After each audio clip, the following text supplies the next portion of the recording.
जय श्री कृष्णा। मार्कंडेय जी का युधिष्ठिर के लिए धर्मोपदेश। वैशंपायन जी कहते हैं, तदंतर राजा युधिष्ठिर ने पुनः मार्कंडेय जी से पूछा, मुने, प्रजा का पालन करते समय मुझे किस धर्म का आचरण करना चाहिए? मेरा व्यवहार और बर्ताव कैसा हो जिससे मैं सब धर्म से भ्रष्ट न हूँ? मार्कंडेय जी बोले, राजन, तुम सब प्राणियों पर दया करो, सबका हित साधन करने में लगे रहो, किसी के गुणों में दोष न देखो, सदा सत्य भाषण करो, सबके प्रति विनीत और कोमल बने रहो, इंद्रियों को वश में रखो, प्रजा की रक्षा में सदा तत्पर रहो, धर्म का आचरण और अधर्म का त्याग करो, देवताओं और पितरों की पूजा करो। यदि असावधानी के कारण किसी के मन के विपरीत कोई व्यवहार हो जाए तो उसे अच्छी प्रकार दान से संतुष्ट करके वश में करो। मैं सबका स्वामी हूँ, ऐसे अहंकार को कभी पास न आने दो। तुम अपने को सदा पराधीन समझते रहो। तात युधिष्ठिर, मैंने तुम्हें जो यह धर्म बताया है, इसका भूतकाल में भी धर्मात्मा पुरुष पालन करते रहे हैं और भविष्य में भी इसका पालन आवश्यक है।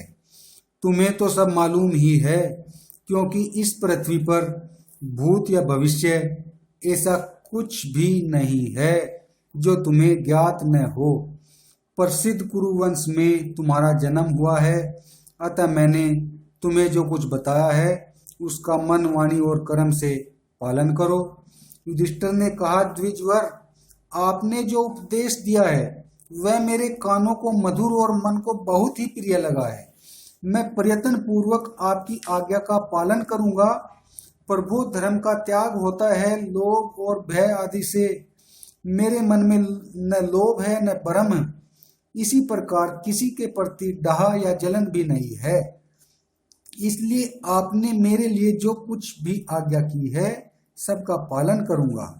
वैशंपायन जी कहते हैं, इस प्रकार भगवान श्री कृष्ण के सहित समस्त पांडव तथा वहां आए हुए सभी ऋषि महर्षि गण बुद्धिमान मार्कंडेय जी के मुख से धर्मोपदेश और कथाएं सुनकर बहुत प्रसन्न हुए।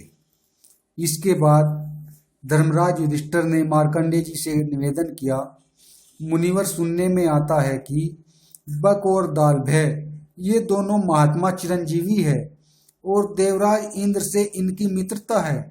अतः मैं बक और इंद्र के समागम का वृत्तांत सुनना चाहता हूँ। आप उसका यथार्थ वर्णन कीजिए। मार्कंडेय जी बोले, एक समय देवता और असुरों में बड़ा भारी संग्राम हुआ। उसमें इंद्र विजयी हुए और उन्हें तीनों लोकों का साम्राज्य प्राप्त हुआ। उस समय समय पर भली भांति वर्षा होने के कारण खेती की उपज अधिक होती थी, प्रजा को कोई रोग नहीं होता था और सब लोग अपने धर्म में स्थित रहते थे। सबके दिन बड़े चैन से बीत रहे थे। एक दिन की बात है, देवराज इंद्र अपनी प्रजा को देखने के लिए ऐरावत पर चढ़कर निकले। वे पूर्व दिशा में समुद्र के समीप एक सुंदर और सुखद स्थान पर, जहां हरे भरे वृक्षों की पंक्ति शोभा दे रही थी, आकाश से नीचे उतरे। वहां एक बहुत सुंदर आश्रम था जहां बहुत से मृग और पक्षी दिखाई पड़ते थे। उस रमणीक आश्रम में इंद्र ने बक मुनि का दर्शन किया। बक भी देवराज इंद्र को देखकर मन में बहुत प्रसन्न हुए और उन्हें बैठने को आसन देकर पाद्य अर्घ्य तथा फल मूल आदि के द्वारा उनका पूजन आतिथ्य सत्कार किया। तत्पश्चात इंद्र ने बक मुनि से इस प्रकार प्रश्न किया, ब्राह्मण, आपकी उम्र 1,00,000 वर्ष की हो गई। अपने अनुभव से बताइए, अधिक काल तक जीवित रहने वालों की क्या क्या दुख देखना पड़ता है? बक ने कहा, अप्रिय मनुष्यों के साथ रहना पड़ता है। प्रिय व्यक्तियों के मर जाने से उनके वियोग का दुख सहते हुए जीवन बिताना पड़ता है और कभी कभी दुष्ट मनुष्यों का संग भी प्राप्त होता रहता है। चिरंजीवी मनुष्यों के लिए इससे बढ़कर और क्या दुख होगा। अपनी आंखों के सामने स्त्री और पुत्रों की मृत्यु होती है, भाई बंधु और मित्रों का सदा के लिए वियोग हो जाता है। जीवन निर्वाह के लिए पराधीन होकर रहना पड़ता है, दूसरे लोग तिरस्कार करते हैं, इससे बढ़कर दुख और क्या हो सकता है। इंद्र ने पूछा, मुने अब यह बताइए, चिरंजीवी मनुष्यों को सुख किस बात में है। बक ने कहा, जो अपने परिश्रम से उपार्जन करके घर में केवल साग बनाकर खाता है मगर दूसरे के अधीन नहीं है, उसे ही सुख है।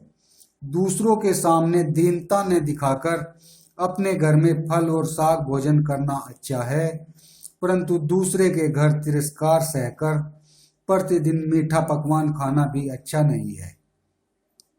यही सत्पुरुषों का विचार है। जो दूसरे का अन्न खाना चाहता है वह कुत्ते की भांति अपमान का टुकड़ा पाता है।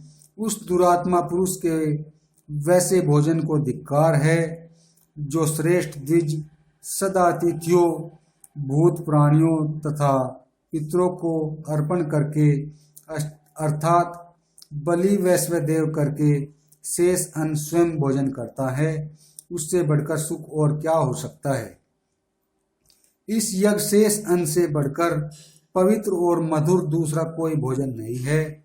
जो सदा अतिथियों को जिमाकर स्वयं पीछे भोजन करता है, उसके अन्न के जितने ग्रास अतिथि ब्राह्मण भोजन करता है, उतने ही 1000 गौं के दान का पुण्य उस दाता को होता है तथा उसके द्वारा युवावस्था में जो पाप हुए होते हैं वे सब नष्ट हो जाते हैं। इस प्रकार देवराज इंद्र और बक मुनि में बहुत देर तक बातचीत तथा उत्तम कथा वार्ता होती रही। इसके पश्चात मुनि से पूछकर इंद्र अपने भवन स्वर्गलोक को चले गए। जय श्री कृष्णा।